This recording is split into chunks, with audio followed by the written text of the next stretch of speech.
রাজশাহীতে নতুন করে আবারও বাড়ছে করোনা ভাইরাসের আক্রান্তের সংখ্যা। করোনা শনাক্তের পরীক্ষায় আক্রান্তের হার দাঁড়িয়েছে প্রায় 26%। এছাড়া চমেক হাসপাতালে করোনার জন্য আলাদা ওয়ার্ড তৈরি এবং জেনারেল হাসপাতালকে কোভিড ডেডিকেটেড হাসপাতাল হিসেবে ঘোষণা করা হয়েছে।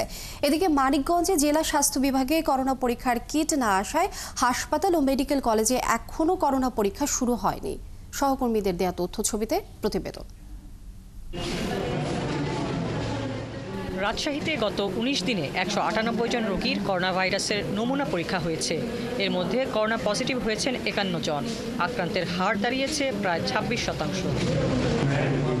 এদিকে ৩০ শয্যার করোনা আইসোলেশন ওয়ার্ড প্রস্তুত করেছে রাজশাহী মেডিকেল কলেজ হাসপাতাল। হাসপাতালটিতে নিয়মিত RT-PCR ল্যাবে নমুনা পরীক্ষা হচ্ছে। গত ২৪ ঘন্টায় সেখানে একজন করোনা রোগী ভর্তি হয়েছেন।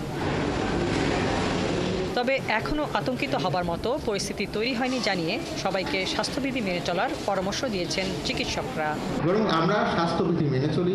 সাধারণ সর্দি, জ্বর, কাশি বা শ্বাসকষ্টজনিত উপসর্গ হলে আমরা চিকিৎসকের শরণাপন্ন হই এবং আমরা কোভিড-19-এর যে বিপর্যয়ের সময়টা বা প্রাদুর্ভাবের যে সময়টির কথা আপনি বললেন, সেই সময়টিতে যে স্বাস্থ্যবিধি মেনেছিলাম সেটি যেন আমরা আবার একটু মেনে চলার চেষ্টা করি। এদিকে করোনার নতুন ভ্যারিয়েন্ট ছড়িয়ে পড়ায় চট্টগ্রামের 2 হাসপাতালের করোনা ব্যবস্থাপনা পরিদর্শন এবং প্রয়োজনীয় দিক নির্দেশনা দেন মেয়র ডক্টর শাহাদাত হোসেন। তবে হাসপাতালে লোকবলের সংকটের কথা স্বীকার করে মেয়র বলেন, মন্ত্রণালয়ের মাধ্যমে দ্রুতই এ সংকট সমাধান করা হবে। এছাড়া মাস্ক ও হ্যান্ড স্যানিটাইজারের কৃত্রিম সংকট তৈরি করে দাম বাড়ানোর চেষ্টা করলে ব্যবস্থা নেওয়া হবে বলে জানান তিনি। আমরা চাচ্ছি আইসোলেশন সেন্টার আগেও প্রাইভেট উদ্যোগে অনেক হয়েছে, সেইভাবেও আমি অনেককে রিকোয়েস্ট করছি, কারণ অনেক বড় বড় জায়গা আছে, অনেক জায়গায় আইসোলেশন সেন্টার করার জন্য তাদেরকেও আমি রিকোয়েস্ট করে সেখানে করার চিন্তা ভাবনা করছি। মেয়র জানান, চমেক হাসপাতালে করোনার জন্য আলাদা ওয়ার্ড তৈরি এবং জেনারেল হাসপাতালকে কোভিড ডেডিকেটেড হাসপাতাল হিসেবে ঘোষণা করা হয়েছে। এদিকে মানিকগঞ্জে করোনা সংক্রমণ প্রতিরোধে করণীয় বিষয়ে সচেতন করতে কাজ শুরু করেছে স্বাস্থ্য বিভাগ। তবে এখনো করোনা পরীক্ষার কিট না আসায় হাসপাতালগুলোতে করোনা পরীক্ষা শুরু করা যায়নি।